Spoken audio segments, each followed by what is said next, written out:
to challenge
to the Supreme Court by the Azimio Umoja One Kenya coalition. 39 boxes full of documents were delivered to the Supreme Court. These as they filed their petition challenging the presidential results, which were announced by the Independent Electoral and the Boundaries Commission. On that day, we saw supporters of the Azimio Umoja One Kenya coalition pitching camp around the Supreme Court, chanting, supporting messages and also peace messages. This as they encourage their leaders to seek justice. But even as we saw this, we also witnessed the presence of the clergy who came into the Supreme Court with peace messages, urging Kenyans to remain united as the court does its work in ensuring that justice is served. It's a process that will see Kenyans be keen to understand what will be the fate of the Supreme Court. Remember, this is the third time the Azimio la Umoja presidential candidate moved to court to challenge presidential results.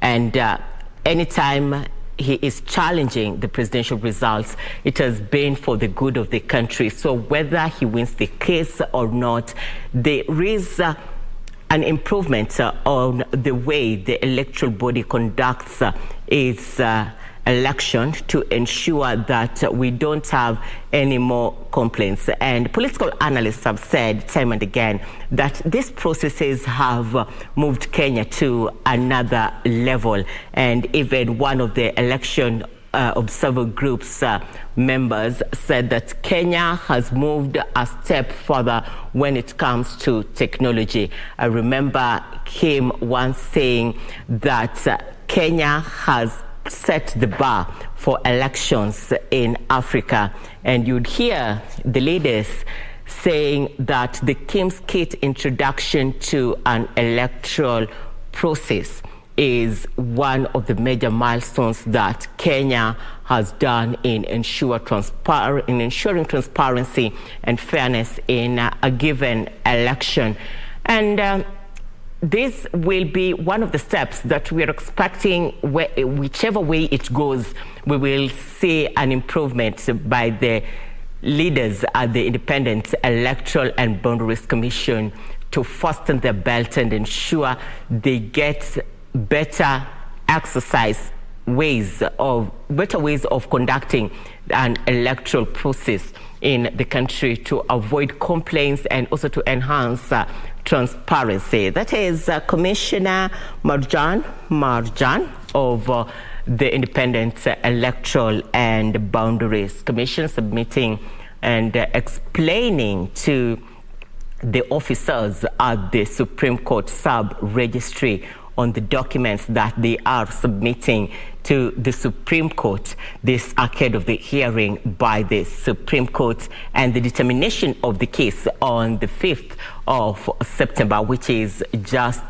days away. But before we get to that, there are a lot of activities which will be taking place in the country. Tomorrow we'll be seeing the swearing in of governors across the country. KBC Channel 1 will definitely be bringing you these live events from one county to the other, and we are glad you have made KBC your channel of choice. My colleague Serafina Robi is giving us updates from the Supreme Court, and we'll be linking up with her in a short while. But for now, those are the pictures. That is what is happening at the Supreme Court after the Independent and Electoral and Boundaries Commission this hour took to the Supreme Court to submit its documents, and those are Forms 34A and Forms 34B being taken to the Supreme Court sub-registry. We can see the commissioners there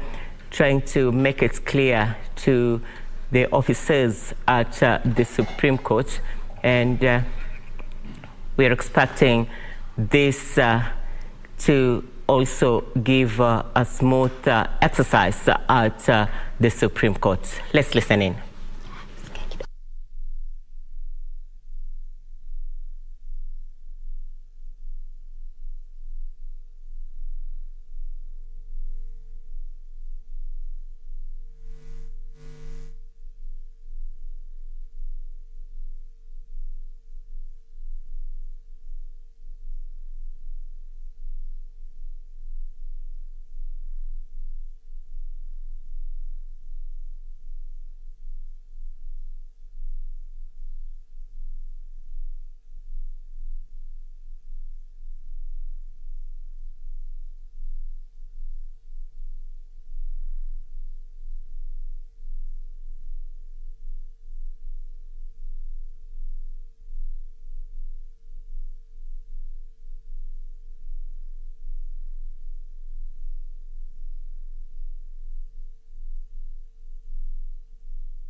The Independent Electoral and Boundaries Commission this hour submitting their documents at the Supreme Court, and this is being led by Marijan Rajab, who is the Iebc CEO and not a commissioner, as earlier mentioned. We told, don't take your viewership for granted. We'll be looking forward to having a detailed coverage later on as the day goes by. Thank you so much for your company. For more details on Just Aired News and many more, do log on to www.kbc.co.ke. We are also live on all our social media platforms at KBC Channel 1. On behalf of the entire team, thank you for being part of this broadcast. My name is Irene Mchuma Odem. On sign language interpretation, we have been having Lucy Moura. Good afternoon.